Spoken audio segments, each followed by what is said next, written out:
I also want to thank to my doctoral parents, Julia Schnabel and Daniel Rückert, and to our clinical collaborator, Benedikt Wissler, for the support. I'm Cosmin, and I'm going to guide you today to some of the challenges that we face with anomaly detection and one possible solution to address these challenges and to bring these networks closer to clinical acceptance. So let's start off by first explaining what we actually learn. So we don't do anomaly detection directly, but our goal is to learn the normality. So the question is then, how does a healthy brain or a healthy chest, for instance, looks like? And this is quite an abstract goal, but what we do is, for instance, in reconstruction-based methods, we try to extract some features from this distribution of healthy. In this case of chest X-rays, they could be the shape of the lungs, the intensity of the lungs, or the size. And the aim of this is then when we get a new sample from the same distribution as the one that we trained on, is then to reconstruct it from the information bottleneck that we extracted with minimal error. And once we get a sample that's out of distribution, you can imagine what should happen ideally.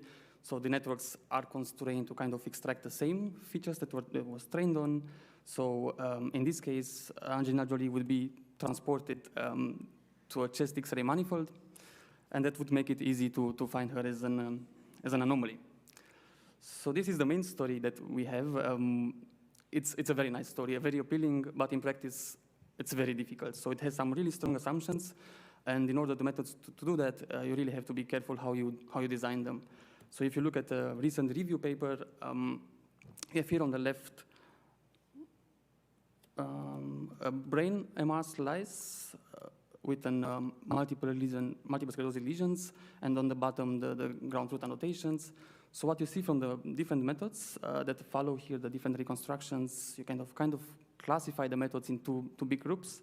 You have these methods that kind of do a blurry reconstruction of the input scan, but still can find the anomaly quite well.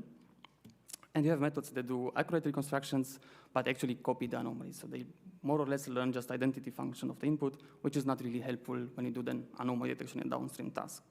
So then you might ask, why do we care if it's blurry, if we can still find the anomalies? Well, we can find anomalies in this case because they are kind of hyper intense, so they pop out of the image.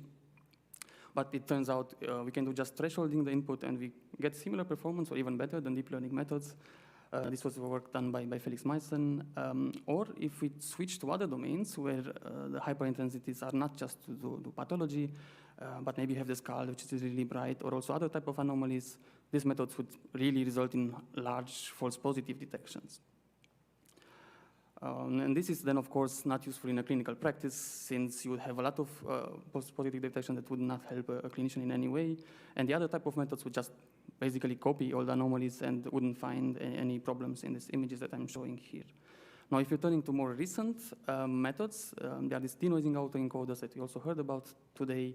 They do a different task. So what they try is to have some noise in the training and then remove this noise, with the hope that when you do inference on some kind of anomaly images, the network would remove them and then kind of detect them. This works very well as long as the anomaly is in the same distribution as the training noise. So if you use coarse noise for training and the anomaly kind of resembles the same noise, it works. But as long as you shift from this distribution of the noise, then it starts to behave really weird. This is a congenital anomaly case where you see the posterior of the ventricles enlarged. The network noticed something weird with the image, but kind of inpainted over the ventricle, but it doesn't really reproduce a pseudo-healthy version of it. And if you go to purely structural anomalies, like for instance, these enlarged ventricles, which could be an indication of Alzheimer's, this network completely fails. So it will not find anything wrong with this image, because it's not similar or it's not part of the distribution it was trained on. So we try to address this and bring up networks that can detect multiple types of anomalies, so not specific bias to detect only hyperintensities or not introduce any supervision in the training set. So for this, we use an autoencoder-based model. We start by using a variational autoencoder because we still like our latent space to be smooth and to regularize it well. Of course, this would lead to kind of blurry reconstructions that you saw before. So in order to mitigate that, we add an adversarial loss. So this adversarial loss, you know, from GANs. It's kind of a game they play. We have this fake and real images. There's usually a discriminator. And then this improves the reconstruction of the images. In our case, we use an introspective loss, meaning we don't have an external discriminator. But what we do, we have a play or a game between the encoder and decoder. The encoder tries to fool the decoder, the decoder tries to fool the encoder, and they play this game to produce really nice looking images. With the problem that the images that are produced, they are nice, they are detailed, but they are hallucinated, so they differ a lot from the input. And then again, when you do the difference, you would have false positives just because it's another brain. So to mitigate this, we introduced in this paper this reversed loss. The main idea or the gist of this reversed loss is that we want to enforce that the embeddings of the inputs, it's very similar to the embeddings of the reconstructed inputs, meaning that we should have the same features or structure in the input as in the reconstruction. And with this one, we want to enforce that the input reconstruction coherence, it's really there.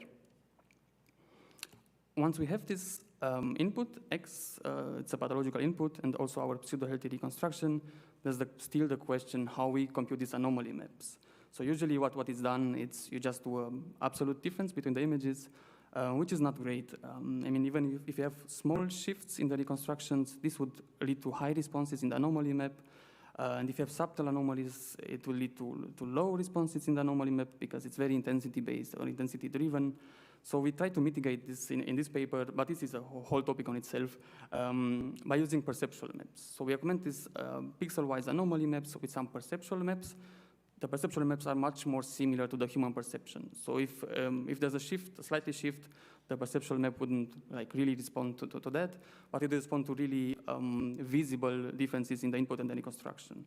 But of course, since it comes from deep features, it's quite coarse if you upsample it to the image space, and then we combine it with this pixel-wise loss to get really precise localization of pathology in the regions which look perceptually unsimilar or unhealthy. In order to evaluate this, we needed to find kind of another data set, since most of the data sets are really focused on one disease. You have BRATS, which is tumors, you have MS lesions, and also mostly are flare and hyperintense. And I found this fast MRI data set, so it's originally done for another application. It's a reconstruction from K-space, but there's a group which annotated about 1,000 samples, so we have 30 local anomalies and different anomalies. We have everything from resections, mass, intraventricular substance, even this atrophy like enlarged ventricles. We wanted to see how the methods perform on that.